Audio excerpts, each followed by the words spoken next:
Assalamualaikum warahmatullahi wabarakatuh. Perkenalkan, nama saya adalah Sylvia Indriani. Saya adalah mahasiswi semester 4A dari program studi pendidikan guru sekolah dasar Fakultas Keguruan dan Ilmu Pendidikan Universitas Muslim Nusantara Al-Wasliyah Medan. NPM saya 231434121. Adapun tujuan saya membuat video ini adalah sebagai ujian akhir semester saya pada mata kuliah Apresiasi Sastra Anak SD, yang dimana nantinya saya akan membacakan beberapa soal yang sudah diberikan oleh ibu dosen, dan kemudian saya akan menjawab secara langsung di dalam video ini. Baiklah, di sini saya akan membacakan soal pertama, yang dimana soalnya itu, apa yang sudah Anda pelajari di mata kuliah Apresiasi Sastra Anak SD?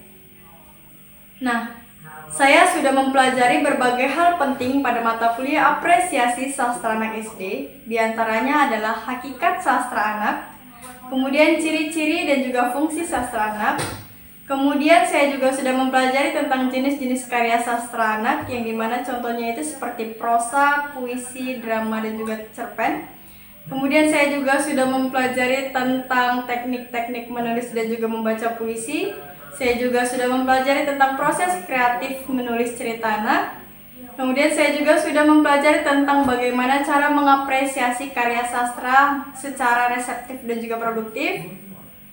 Selain itu, saya juga sudah belajar tentang pentingnya sastra dalam membentuk karakter dan juga imajinasi siswa. Kemudian soal nomor 2, bagian mana yang menurut Anda bahasan paling penting dan berikan alasannya? Menurut saya, bagian yang paling penting yaitu adalah pembahasan tentang hakikat dan juga fungsi sastra anak.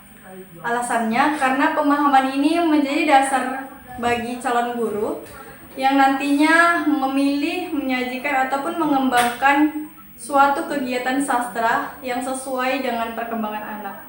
Dengan memahami hakikat dan juga fungsi sastra anak, guru dapat menggunakan sastra sebagai alat pendidikan karakter dan juga pengembangan kreativitas anak. Kemudian soal nomor 3, dalam konteks bahasan sastra anak sebagai calon guru, manakah materi yang menurut Anda tidak perlu ada dan alasannya? Menurut saya, materi yang tidak perlu ada adalah pembahasan tentang unsur ekstrinsik pada karya sastra. Alasannya karena menjadi calon guru SD nantinya lebih baik fokus utamanya itu pada unsur intrinsik dan juga praktek apresiasi yang langsung dapat diterapkan di kelas.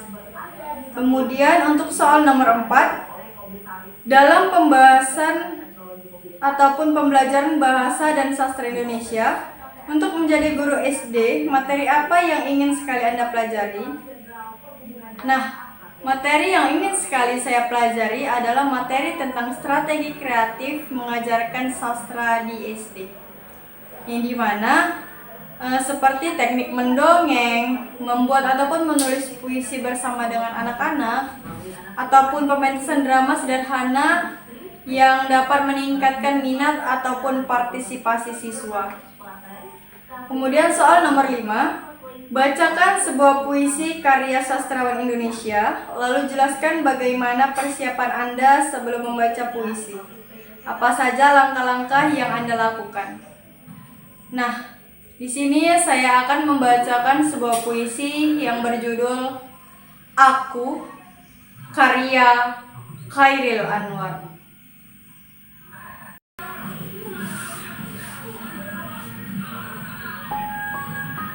Aku, karya Chairil Anwar.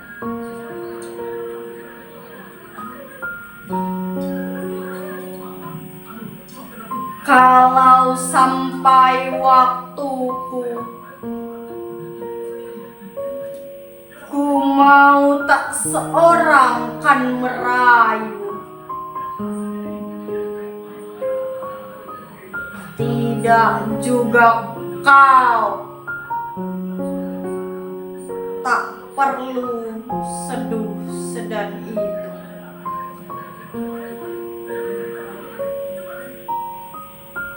Aku ini binatang jalang dari kumpulannya terbuang.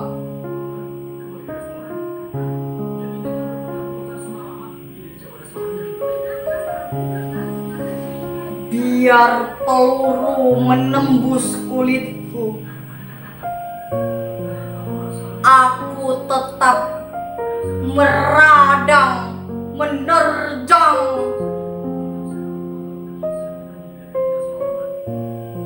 Luka dan bisa ku bawa berlari, berlari hingga hilang pedih perih.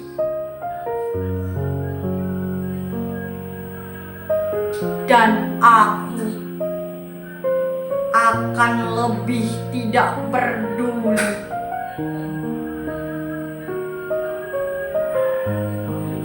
Aku mau hidup 1000 tahun lagi. Baik, adapun persiapan dan juga langkah-langkah yang saya lakukan sebelum membacakan puisi, yaitu yang pertama sekali, saya mencari terlebih dahulu judul puisi yang akan saya bacakan di internet. Kemudian yang kedua, saya membaca ataupun memahami terlebih dahulu apa isi dan juga makna dari puisi tersebut. Kemudian yang ketiga, saya juga sudah melihat beberapa tutorial tentang bagaimana cara membaca puisi yang tepat dengan puisi yang berjudul Aku. Kemudian yang keempat, saya juga sudah menandai bagian-bagian penting yang perlu ditekankan, ditinggikan dan juga direndahkan. Kemudian yang kelima, saya juga sudah latihan intonasi, tempo dan juga ekspresi saya agar sesuai dengan suasana puisi. Kemudian yang keenam, saya juga sudah berlatih di depan cermin, di depan orang tua, di depan teman saya agar saya bisa mendapatkan saran ataupun feedback dari mereka. Kemudian yang ketujuh, saya juga sudah melatih rasa percaya diri saya agar tetap fokus pada saat membacakan puisi.